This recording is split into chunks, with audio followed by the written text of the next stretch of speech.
오늘 저는 말라기 3장 16절에서부터 18절까지 말씀을 가지고 하나님께 기억된 사람, 이와 같은 제목으로 여러분과 함께 하나님의 은혜의 말씀을 나누려 합니다. 우리 일생 동안에 누구에게 기억된다는 것처럼 복된 일이 없을 것입니다. 이왕 기억되려면 선한 행실과 선한 도구로 기억돼야 될 줄로 믿습니다. 저 사람을 생각하면 기쁘고 즐겁고 행복하구나라는 기억의 사람이 되야 될 줄로 믿습니다. 이 세상에서 제일 불쌍한 인생은 어떤 인생이냐? 비난받는 인생이 아니라 기억되지도 않는 인생이라는 거예요. 잊혀진 여자가 제일 여자 중에 잊혀진 여자가 제일 불쌍하고요.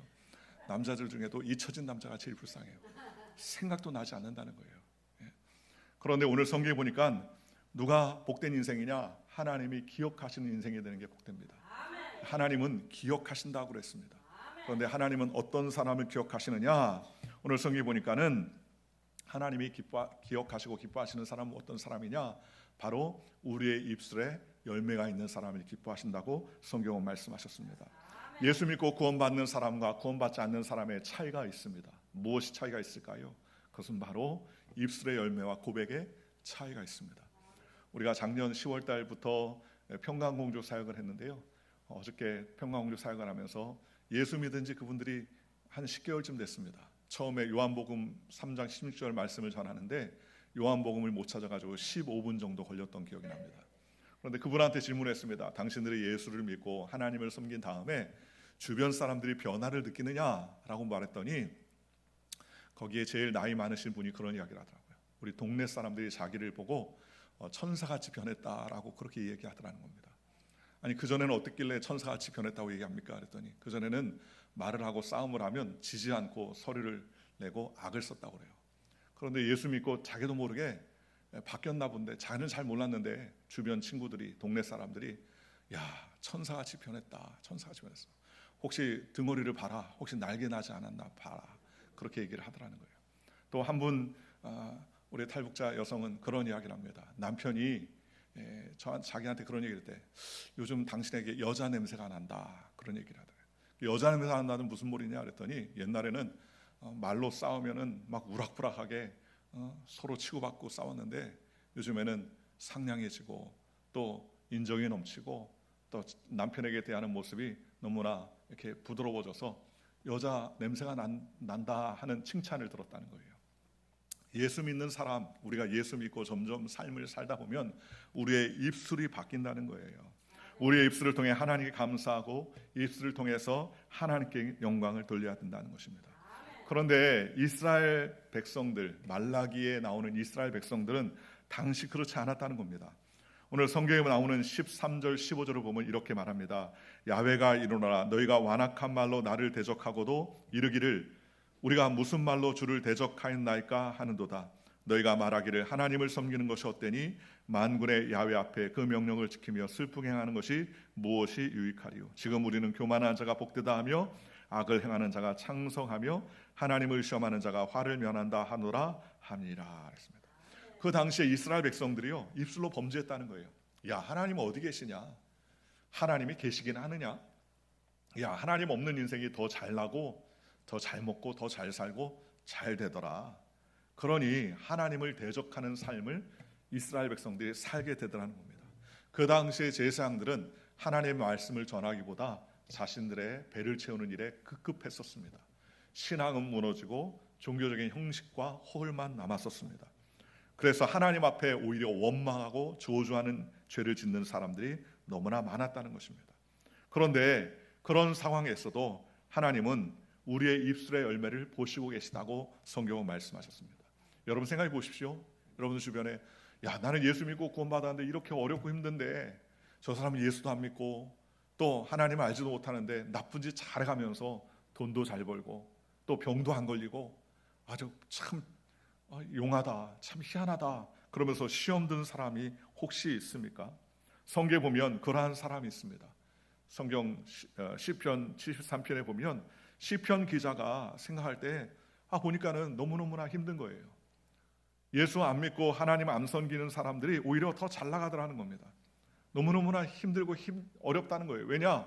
예수 안 믿고 하나님을 잘 안 섬기는 사람이 오히려 더 힘들고 어렵고 고난 가운데 있어야 되는 것 같은데 오히려 그들은 더 잘 나가고 더 떵떵거리고 배부르고 어떤 상황 가운데서도 병도 걸리지 아니하고 그렇게 인정받고 사랑받는 삶을 살고 죽을 때에도 뭐 골골거리다가 죽을 것 같은데 그렇지 않고 순전하게 죽고 장례식에도 사람들이 많이 와가지고 뭐 칭찬과 사랑을 베풀고 격려를 베풀게 되더라는 것입니다. 그 말은 무슨 말입니까? 그럼에도 불구하고 우리의 인생에 그런 모습을 보면 낙심하고 낙담할 때가 있지 않습니까? 그런데 중요한 것은 뭐예요? 그 끝을 볼 때 다르다는 겁니다. 시편 기자는 그 끝을 보니까 어떻습니까? 자기는 거의 시험에 들 뻔했다라고 그렇게 이야기합니다. 그런데 그런 시험에 들 뻔했던 상황 가운데서도 하나님을 의지하니까 진정한 소망과 은혜를 누릴 수가 있더라는 것입니다. 시편 73편 2절과 5절에 이렇게 이야기합니다. 나는 거의 실족할 뻔했고 내 걸음이 미끄러질 뻔하였도다. 이는 내가 악인의 형통함을 보고 오만한 자를 질시하였습니다. 저희는 죽을 때에도 고통이 없고 그 힘이 강건하며 타인과 같은 고난이 없고 타인 같은 재앙이 없나니 그랬습니다. 악인을 바라보고 기대했던 건 뭐예요? 죽을 땐 피도 토하고 괴로워하다가 뭐 팔 떨다가 그렇게 죽을 줄 알았는데 그렇지 않다라는 거예요. 오히려 편히 자고요. 아무 걱정과 근심이 없고 오히려 80, 90까지 떵떵거리고 살다가 악한 죄를 졌고도 편안하게 장례를 치르게 되더라는 것입니다. 그런 모습을 보고 재앙도 없고 시험도 없는 인생의 모습을 보고 시편 기자는 오히려 시험에 들 뻔했다, 거의 실족할 뻔했다, 거의 걸음이 미끄러질 뻔했다라고 말합니다. 그런데 마지막 내린 결론이 뭡니까? 주의 성소에 들어가 마지막 꼬린 지점을 보니까 깨달았다는 거예요. 악인이 졸지에 황폐해지고 놀람으로 전멸했다는 것입니다. 쉽게 말하면 이 시편 기자가 성소에 들어가서 하나님의 전에 들어가서 하나님의 은혜를 보고 그들의 결말을 깨달았다는 겁니다. 그들이 다 어디가 있습니까? 지옥에 가 있더라는 거예요. 그러니 그 끝을 보고 하나님께서 때에 따라서 다 심판하시는구나 라는 삶을 깨달았다는 것입니다. 그러니 지금 현재 낙심과 낙담하지 말라는 것입니다. 오늘날 우리가 왜 불평하고 원망하고 낙담합니까? 그것은 바로 현재를 바라보기 때문입니다. 지금 어두울 때, 지금 힘들 때, 지금 낙심할 때 자꾸 현재를 바라보니까 낙심하고 좌절하죠. 그런데 진짜를 봐야 됩니다. 진짜가 뭡니까? 지금이 아니라 하나님의 때, 우리가 구원의 은혜를 받게 될 그때를 기억하는 저와 여러분들 되시기를 주님의 이름으로 축원합니다. 그러니 우리는 이 땅 가운데 살면서 늘 항상 믿음의 고백, 하나님의 이름을 고백하는 하나님의 백성이 되실 줄로 믿습니다. 말에는 크나큰 영향력이 있습니다. 계속해서 입술에 고백을 하면 부정적인 말을 하면요, 부정적인 상황에 놓이게 됩니다. 그러나 믿음의 말을 들으면 믿음의 삶을 살게 되더라는 것입니다. 민수기 13장 이스라엘 백성 중에 10명의 정탐꾼이 가나안을 정탐하고 돌아와서 그들이 울고불고 하면서 뭐라고 했습니까? 우리는 다 죽게 되었다. 거기에는 장대한 아낙 자손들이 있어 우리들은 그들과 비교해 보니까 메뚜기 같다라고 그렇게 이야기합니다. 10사람이 제일 부정적인 소리를 하니까는요, 이스라엘 백성들이 다 울기 시작합니다. 그러면서 우리는 죽게 됐다 하면서 통곡하고 낙심하고 밤새 낙담하게 되더라는 것입니다. 왜 이런 일을 합니까? 부정적인 환경에 씨앗을 심었더니 그 부정적인 환경을 통하여서 그들이 다 낙심하고 좌절하게 되더라는 것입니다. 반면 골리앗 앞에 놓은 이스라엘 백성이 다 떨고 두려워할 때에 그때 다윗은 어떡합니까? 우리가 이길 수 있다. 하나님이 우리와 함께 하시면 우리는 능히 그를 이길 수 있다. 하나님께 함께 하시면 이길 것이다. 그러면서 골리앗에게 뭐라고 합니까? 너는 칼과 단창, 방패를 가지고 나오지만 나는 만군의 야훼 살아계신 하나님의 이름으로 내게 나가노라 라고 담대하게 나갔습니다. 결론은 어떻게 됐습니까? 골리앗을 이기고 승리하자 온 이스라엘 백성들이 사기가 충천하고 하나님의 믿음을 가질 수가 있었다고 성경은 말씀해 주셨습니다. 말을 어떻게 하느냐에 따라서 삶의 전체가 좌지우지 될 수 있다는 것입니다. 이스라엘 백성들은 말을 잘못해서 망하게 되었다는 거예요. 잠언서 18장 21절에 죽고 사는 것이 혀의 권세에 달렸나니 혀쓰기를 좋아하는 자는 혀의 열매를 먹으리라 라고 말씀해 주셨습니다. 여러분, 이스라엘 백성들이 광야에서 걸핏하면 뭐라고 그랬습니까? 야, 광야에서 죽었으면 좋겠다. 이런 고생스러운 광야에서 그냥 딱 죽었으면 좋겠다. 그런 이야기를 했습니다. 그런데 하나님이 그 얘기를 들으시고 어떻게 합니까? 그대로 1세대를 광야에서 다 죽게 하셨어요. 왜 죽게 하셨습니까? 하나님이 귀에 들린 대로 그렇게 얘기했어요. 성경 16절에 보니까 그때 야훼를 경외하는 자들이 피차 말하며 야훼께서 분명히 들으시고 그랬습니다. 경외하는 자나 경외하지 않는 자의 말을 어떻게 합니까? 하나님이 들으셨다라고 말했습니다. 민수기 14장 27절 28절에 원망한 이스라엘 백성이 하나님이 이렇게 말했습니다. 나를 원망하는 이 악한 회중을 내가 어느 때까지 참으랴. 이스라엘 자손이 나를 향하여 원망하는 바 그 원망하는 말을 내가 들었노라. 그들에게 이르기를 야훼의 말씀에 나의 삶을 가르쳐 맹세하노니 너희 말이 내 귀에 들린 대로 내가 너희에게 행하리라 라고 말했습니다. 어떻게 하신다고요? 내 귀에 들린 대로 너희에게 그대로 행하겠다라고 그렇게 이야기를 하더라는 겁니다. 우리의 입술의 고백대로 하나님이 들으시고 그대로 하나님께서 역사해 주시더라는 것입니다. 그러니 우리는 어떻게 해야 됩니까? 아무리 낙심과 어려운 환경 가운데서도 하나님 안에서 소망과 은혜를 가지고 나아가는 저와 여러분들 되시기를 주님의 이름으로 축원합니다. 그러기 위해서는 어떻게 해야 됩니까? 천국의 소망을 가지고 있어야 돼요. 앞서 이야기한 것처럼 지금 현실이 아무리 좋고 괜찮아도 진짜가 아니라는 거예요. 마지막이 더 좋은 거예요. 여러분 운전하고 가다가 운전하는데 길이 두 갈래가 나와요. 한 길은 10차선 도로 포장이 잘 돼가지고 반짝반짝한 도로가 나오고 한쪽은요 1차선 도로인데 뭐 비포장 도로가 나오고 먼지가 펄펄 나는 도로가 나옵니까? 나옵니다. 여러분 어디로 가시겠습니까? 10차선 포장이 잘 돼 있는 도로로 가시겠습니까? 아니면 1차선 비포장 도로로 가시겠습니까? 만약에 그 도로가 똑같이 목적지를 간다면 10차선을 가겠죠. 그러나 진짜 좋은 길은 어떤 길이냐? 진짜 좋은 길은 포장이 잘 된 길이 좋은 길이 아닙니다. 진짜 좋은 길은 넓은 길이 좋은 길이 아닙니다. 진짜 좋은 길은 어떤 길이냐? 내가 원하는 목적지로 갈 수 있는 길이 진짜 좋은 길이에요. 그렇지 않습니까? 10차선 도로를 탔는데 내가 원하는 곳보다 점점 멀어지더라. 그러면 갑니까 안 갑니까? 절대로 안 갑니다. 그런데 1차선이라도 비포장이면 내가 원하는 그 길의 끝이 내가 원하는 목적지에 도달할 수 있다. 그러면 어떻게 합니까? 그쪽으로 가더라는 거예요. 왜 그렇습니까? 그 길의 끝의 목적지가 내가 원하는 것이기 때문이라는 겁니다. 길이 넓어서가 가는 것도 아니고 길이 좋아서도 가는 것이 아니라 그 목적지의 끝을 알기 때문에 가는 것이죠. 그래서 마태복음 7장 13, 14 이렇게 말합니다. 좁은 문으로 들어가라. 멸망으로 인도하는 문은 크고 그 길이 넓어 그리로 들어가는 자가 많고 생명으로 인도하는 문은 좁고 길이 협착하여 찾는 이가 적음이라 라고 말했습니다. 예수님께서 주의 종들에게 자꾸 좁은 문으로 가라 좁은 문으로 가라 그랬습니다. 고생해봐라 라는 뜻입니까? 아니에요. 고생하라는 뜻이 아니라 그 좁은 문 좁은 길로 가면 그 끝이 뭐가 있다? 생명의 문이 있다는 거예요. 그 끝이 천국으로 인도하는 좋은 목적지가 있다는 것입니다. 그러니 어떻게 하라는 것입니까? 좁은 문 좁은 길로 가라는 것이죠. 그러니 좋은 길은 어떤 길입니까? 좋은 길은 넓은 길이 아니라 좋은 길은 목적지가 좋은 길 아니겠습니까? 사랑하는 성도 여러분, 오늘 우리가 현실을 바라보며 낙심하고 낙담하고 좌절할 수 있지만 현실이 아니라 무엇을 바라봐야 돼요? 하나님을 섬기는 인생의 끝을 바라볼 줄 아는 저와 여러분들 되시기를 주님의 이름으로 축원합니다. 내 길은 10차선인데 왜 내 길은 오솔길이야? 저 사람의 길은 10차선인데 왜 내 길은 비포장이냐라고 낙담하는 사람이 있습니다. 그런데 길이 중요하지 않다는 거예요. 길이 거론하고 길을 간 다음에 마지막에 꼬린 지점이 어떠냐가 더 중요하다는 겁니다.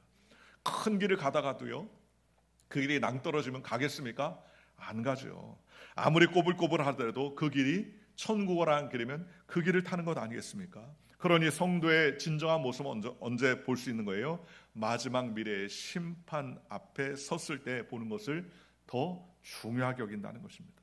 그러니 오늘 재앙도 없고 시험도 없는 인생이 복된 인생이 아니라 마지막에 하나님께서 예비한 그곳으로 가는 것이 진짜 복된 인생 아니겠습니까? 그런 인생이 되시기를 주님의 이름으로 축원합니다. 어렸을 때 왕자와 거지라는 동화를 본 적이 있습니다. 여러분들도 다 한 번쯤 보시겠죠. 그런데 왕자가 누굴 부러워합니까? 거지를 부러워해요. 왜요? 거지는 공부 안 해도 되고요, 자기가 원하는 대로 둘러다니고 잠자고 싶을 때 잠자고 놀고 싶을 때 놉니다. 그러니 어떻게 합니까? 나중에 왕자가 거지와 복장을 바꾸었습니다. 왕자의 일상이 어려움이 있었습니다. 나중에 왕이 되게 필요하기 때문이라는 것이죠. 그러나 거지는 자유가 있었습니다. 왜 그렇습니까? 빌어먹으려니까 자유가 있는 것입니다. 왕자가 어려운 이유는 왕이 될 소양과 자질을 준비하기 위한 그러한 과정이었기 때문이라는 것입니다. 그러니 결국 이 땅에서 살아가면서 결국 멸망받은 자들, 결국 지옥에 갈 사람의 백성들의 그 형통을 불허할 필요 없다는 거예요. 불허할 필요 없다는 거예요. 그러니 성경의 가장 큰 주제가 뭡니까? 성경의 가장 큰 죄는 마지막 날에 우리가 가야 할 천국이라는 거예요. 그렇죠? 마지막 날에 우리가 가는 곳, 사도 바울은 고린도전서 15장 19에 이렇게 말합니다. 만일 그리스도 안에서 우리의 바라는 것이 다만 이 세상뿐이면 모든 사람 가운데 우리가 더욱 불쌍한 자다 그랬습니다. 여러분, 이 상으로 끝! 더 이상 천국도 지옥도 없다 그러면 우린 불쌍한 인생이에요. 그렇잖아요. 아니, 끝난 인생, 앞으로 죽고 나서 흙으로 돌아가는 인생이 교회 나와서 봉사 헌신하고 물질 드리고 그 모든 것 끝에 아무것도 없다면 얼마나 불쌍합니까? 사도 바울이 그 얘기하는 겁니다. 만약에 우리가 사는 것이 이 세상뿐이면 우리처럼 불쌍한 인생이 없다는 거예요. 그런데 이 세상이 끝이 아니라는 겁니다. 하나님이 예비한 또 다른 천국과 하나님이 예비한 곳이 있다고 성경은 말합니다. 그러니 내세 영광을 바라보는 믿음의 삶을 살아야 된다는 것입니다. 왜 성도들이 힘이 넘치고 낙심하지 않고 자식께 살아갈 이유가 있습니까? 그것은 바로 주님의 나라와 영광을 바라보기 때문이라는 거예요. 천국을 상상하기 때문에 주변의 모든 고통이 아무런 문제가 되지 않더라는 겁니다. 로마서 8장 18절에 극심한 환난 가운데 또 사도 바울은 뭐라고 말합니까? 장차 현재의 고난은 우리에게 나타날 영광과 좋게 비교할 수 없도다 그랬습니다. 지금 예수님 섬기고 전도하는 일 때문에 고난과 역경과 어려움이 있는데 나중에 하나님의 은혜로 말미암아 받을 그 놀라운 은혜를 생각하면 지금 받는 고난 별거 아니라는 거예요. 지금 받는 것 어렵지 않은 거라는 것입니다. 그러니 왜 많은 사람들이 하나님을 안 믿고 하나님을 섬기지 않는 사람들의 형통을 보고 부러워하고 낙심하며 못 살겠다고 말하는 것입니까? 그것은 미래를 바라보지 못하기 때문입니다. 지금 현재에 자꾸 비교하니까 그러니까 낙심이 되고, 지금 현재 비교하니까 낙담이 되고, 지금 현재 쳐다보니까 소망이 없는 것이죠. 오늘 저와 여러분들이 이 세상뿐만 아니라 천국의 나라를 소망하는 믿음의 삶을 사는 저와 여러분들 되시기를 주님의 이름으로 간절히 축원합니다. 또한 우리가 한 가지 날마다 원망하는 이유가 무엇입니까? 그것은 온전한 헌신이 없기 때문입니다. 부분적으로 헌신하다는 거예요. 온전한 헌신하면 어떻습니까? 하나님의 나라와 영광을 위해서 달려가게 되더라는 것입니다. 여러분, 새벽 기도를 하면 피곤합니까? 안 피곤합니까? 물론 피곤하겠죠. 그런데 매일 하면 안 피곤해요. 매일 하면 안 피곤합니다. 어떤 사람이 제일 피곤하냐? 아예 안 나온 사람은 뭐 제껴놓고. 어떤 사람이 피곤하냐? 일주일에 한 번 혹은 두 번 나오는 사람이 제일 피곤합니다. 왜요? 신체 리듬이 바뀌니까 몸이 반응해서 감기 증상도 오고요. 몸이 좀 피곤하고 으실으실하는 거예요. 근데 이게 루틴에서 매일 나오면요. 매일 나오면 피곤합니까? 안 피곤합니까? 안 피곤해요. 안 피곤해요. 우리가 신앙생활도 마찬가지입니다. 봉사 헌신도요. 어정쩡하게 하니까 피곤하고요. 어정쩡하니까 불만이 생기고, 어정쩡하니까 그러니까 원통함이 나오는 것입니다. 이스라엘 백성들 어땠습니까? 부분적으로 헌신했습니다. 부분적으로 원망했습니다. 부분적으로 헌신하니까 부분적으로 원망이 나오다는 거예요. 이스라엘 백성이 하나님을 완전히 떠났습니다. 떠나지 않았어요. 떠났습니까? 떠나지 않았어요. 봉사하고요, 예배 드리고요, 모든 것을 다 했어요. 그런데 뭐 어떡합니까? 진정한 예배가 아니라 눈먼 예배를 드렸습니다. 희생 제사를 드릴 때도 눈먼 것, 저는 것을 바쳤습니다. 드리긴 드렸어요. 제물도 문제 있는 제물만 드렸습니다. 드리긴 드렸죠. 온전한 헌신이 아니라 뭐예요? 부분적인 헌신이 있었기 때문입니다. 그렇죠? 그러니 어떡합니까? 원망과 불평이 나옵니다. 나 예배를 드렸습니다. 나 11조도 했습니다. 나 헌신했습니다. 그런데 왜 복을 주시지 않습니까? 라고 원망이 나온다는 겁니다. 하나님 입장에서 볼 때 그 중에 한 것도 완전하지 않은데 자기는 어떻게 해요?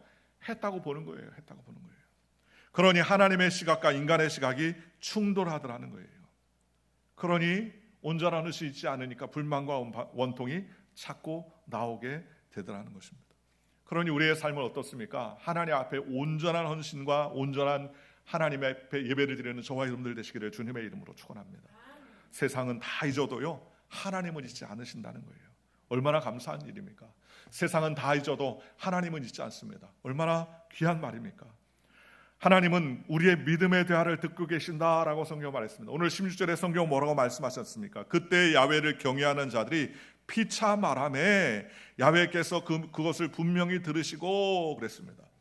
13절에서부터 15절은요, 야 무슨 하나님을 섬긴다고 복 받느냐? 그러면서 하나님을 섬기는 헛되다, 사람들이 막 그렇게 얘기한다는 거예요. 그런데 하나님을 경외하는 사람들이 모여서 피차 말한다는 거예요. 피차 말한다는 건 뭐냐? 하나님에 대해서 경외하고 하나님이 이렇게 하셨습니다, 하나님이 이렇게 우리를 인도하셨습니다 하면서 하나님께 영광 돌린다는 거예요. 그런데 그것을 어떻게 한다? 야훼 하나님께서 그것을 분명히 들으시고 라고 말했습니다. 세상의 사람들이 다 하나님을 욕해도 하나님을 경외하고 하나님을 높이는 사람들의 귀를 귀담아 들으신다는 거예요. 그러니 얼마나 감사합니까? 또 야훼를 경외하는 자와 그 이름을 존중히 여기는 자를 위하여 야훼 앞에 있는 기념책에 기록하였느니라 라고 성경은 말씀해 주셨습니다. 말라기는 영적인 침체의 시기라고 말했습니다. 사람들은 하나님을 섬겨와도 소용이 없다라고 불평했다는 거예요. 그러나 그 가운데 어떤 사람이 있었느냐? 하나님을 경외하는 사람도 있었다는 겁니다. 세상의 분위기에 휩쓸리지 않고 세상의 말에 휩쓸리지 아니하고 서로 만나서 피차 말했다는 거예요. 피차 말했다는 것은 나 혼자 말했다는 게 아니라 서로 주거니 받거니 하나님의 이름을 찬양하는 삶을 살았다는 거예요.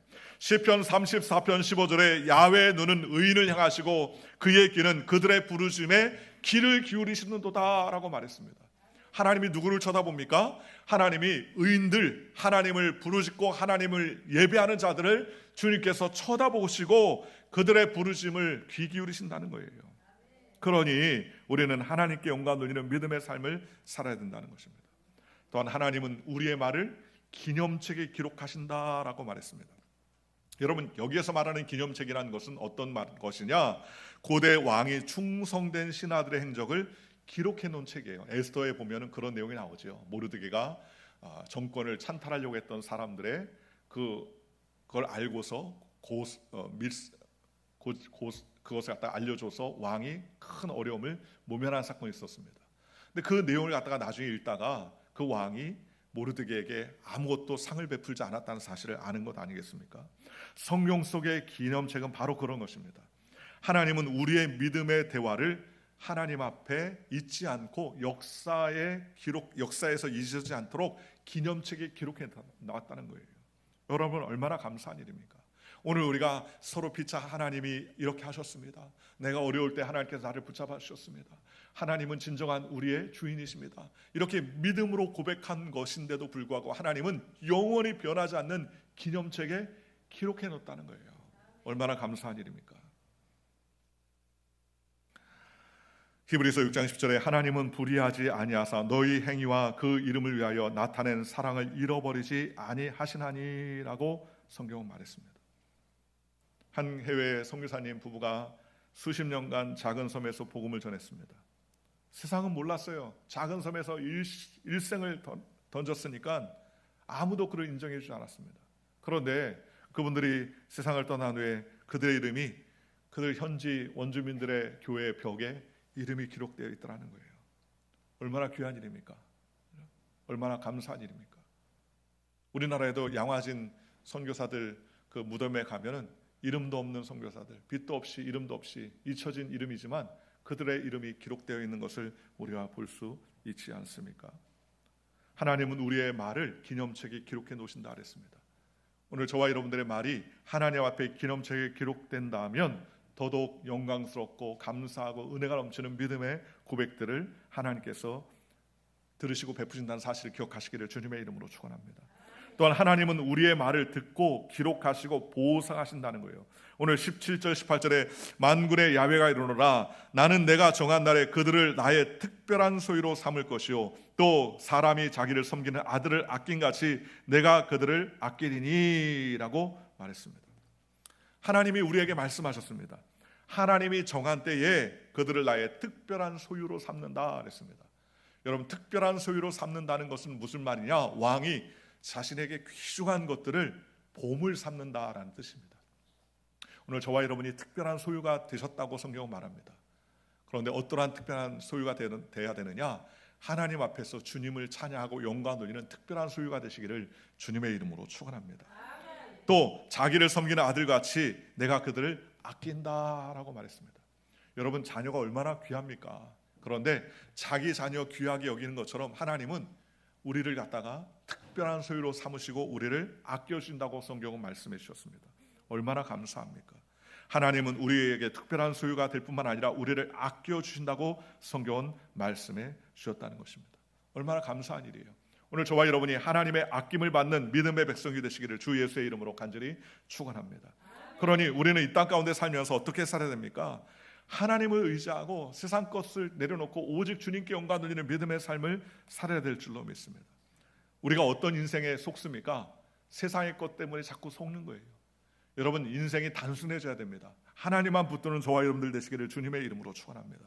예수님은 우리에게 내 이웃을 내 몸같이 사랑하라 라고 말씀하시고 하나님을 사랑하라 두 가지의 계명을 단순하게 말씀해 주셨습니다. 그러므로 우리가 말씀을 붙잡고 원망하지 않는 인생, 복된 인생을 사는 것, 이것이 하나님께서 기뻐하시고 주님께서 축복하시는 인생이 된다고 성경은 우리에게 말씀해 주셨습니다. 그러니 오늘 우리는 어떻게 살아야 됩니까? 하나님의 말씀을 붙들고 주님의 나라와 영광을 위해 살아가는 하나님의 은혜의 백성이 되야 될 줄로 믿습니다. 하나님은 우리 가운데 영광 돌리는 모든 이야기를 들으신다라고 말했습니다. 하나님은 어떻게 응답을 우리에게 주십니까? 우리의 모든 이야기를 응답하신다 그랬습니다. 또 오늘 성경 말씀 가지고 두 번째로 우리의 말을 기념책에 기록해 놓으신다라고 성경 말했습니다. 세 번째로 오늘 17절에 말한 것처럼 만군의 야훼가 일어나 내가 나의 정한 날에 그들로 나의 특별한 소유를 삼는다. 하나님은 우리를 특별한 소유가 되게 하신다고 성경 말했습니다. 네 번째, 하나님은 하나님께서 가장 아끼는 자가 된다는 거예요. 어떤 사람이요? 하나님의 말씀을 입술로 고백하는 사람이 하나님께서 가장 아끼는 사람이 된다는 겁니다. 얼마나 감사합니까? 하나님께서 가장 아끼는 사람이 누굽니까? 부자도 아닙니다. 하나님이 가장 아끼는 사람은요, 명예가 있는 사람은 아닙니다. 하나님이 가장 아끼는 사람은 돈 많은 사람도 아닙니다. 하나님이 가장 아끼는 사람은 입술을 열며 피차 하나님을 경외하는 사람들을 아끼신다는 거예요. 얼마나 감사한 일입니까? 어떤 질문에다도 예수님이 우리의 삶의 대답입니다라고 믿음으로 고백하는 사람들을 하나님이 아끼신다고 성경은 말씀해 주셨습니다. 그러니 말끝마다 오직 예수, 주님만을 자랑하고 주님을 찬양하면 하나님께서 그 인생을 붙들어 주시고 책임져 주신다는 것입니다. 그러니 오늘 저와 여러분이 그와 같은 믿음의 대답을 하는 거룩한 백성이 되시기를 주님의 이름으로 축원합니다. 생명의 말씀도 우리의 입술 속에 있습니다. 우리의 입술이 아무것도 아닌 것 같지만 우리의 입술이 내어놓으면 안전핀을 뽑아놓은 수류탄 같습니다. 그래서 하나님의 입술에 믿음의 고백을 하면 그 수류탄이 믿음의 수류탄이 터져서 믿음의 역사가 나타나게 되고요. 우리가 입술을 부정적으로 풀어놓으면 부정적인 수류탄이 터져서 부정적인 열매가 맺혀지게 되더라는 것입니다. 또한 우리는 어떤 상황 가운데서 항상 감사의 말을 하는 저와 여러분들 되시기를 주님의 이름으로 축원합니다. 에베소 4장 29절에 무릇 더러운 말은 너희 입 밖에도 내지 말고 오직 덕을 세우는 데 소용되는 대로 선한 말을 하여 듣는 자들에게 은혜를 끼치게 하라. 어떻게 하라고요? 은혜를 끼치게 하라라고 말했습니다. 여러분, 믿는 사람이 입만 열면 은혜가 나와야 되는데 말이 은혜가 나오지 않고 욕이 나온다면 문제 아닙니까? 그렇죠? 그러니 이 사람은 은혜가 아니라 독을 뿌리는 것 같다는 거예요. 무슨 말을 하든지 은혜가 있는 말을 해야 된다라고 성경은 우리에게 말씀해 주시는 것입니다. 성 어거스틴의 식탁 앞에는 이렇게 붙여놨다고 합니다. 다른 사람 비방하는 사람은 이 식탁에 앉을 자격이 없다라고 그렇게 이야기합니다. 세상 사람들은 밥을 먹으면서도 상대방 남을 욕하고 비난합니다. 그래야 소화가 잘 된다고 생각하는 사람이 있어요. 그런데 예수 믿는 사람은 어떠합니까? 오직 은혜가 되는 말, 다른 사람을 세워주는 말, 하나님을 기쁘시게 하는 말, 격려하는 믿음의 말을 전하는 저와 여러분들 되시기를 주님의 이름으로 축원합니다. 앞서 이야기한 것처럼 한국에는 양화진이라는 그러한 선교사들의 무덤이 있습니다. 외국인의 무덤 비석에 내게 1000개의 생명이 주어진다면 그 모든 생명을 조선유에 바치리라라는 글을 남겼던, 그래서 26세의 나이로 선교했던 루비 캔드릭 선교사의 편지가 있습니다. 여러분, 이 선교사의 편지, 이 선교사의 믿음의 고백이 하늘나라에 기록될 줄을 믿습니다.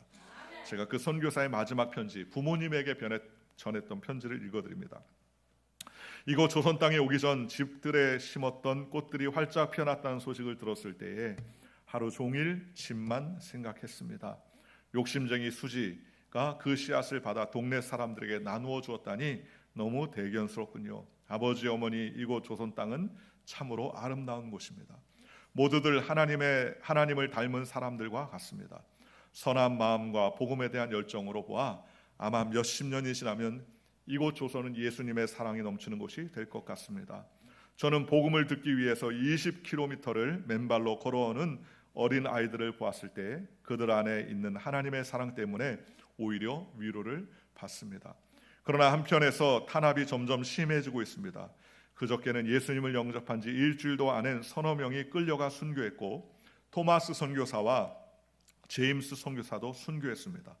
선교 본부에서는 철수하라는 지시가 있었지만 대부분의 선교사들은 그들이 전도한 조선인들과 아직 숨어서 예배를 드리고 있습니다. 그들은 모두가 순교를 할 작정인가 봅니다. 오늘 밤은 유난히도 고향으로 돌아오고 싶습니다. 외국인을 죽이고 기독교를 증오한다는 소문 때문에 부두에서 저를 끝까지 말리셨던 어머니의 얼굴이 자꾸 눈앞에 어른거립니다. 아버지, 어머니, 어쩌면 이 편지가 마지막일 수도 있습니다. 제가 이곳에 오기 전 뒤뜰에 심었던 한 알의 씨앗이 이제 내년이면 온 동네가 꽃으로 가득하겠죠. 그리고 또 다른 씨앗을 만들어 조선 땅에는 많은 꽃들이 피고 그들도 여러 나라의 씨앗이 될 것입니다. 저는 이 땅에 저의 심장을 묻겠습니다.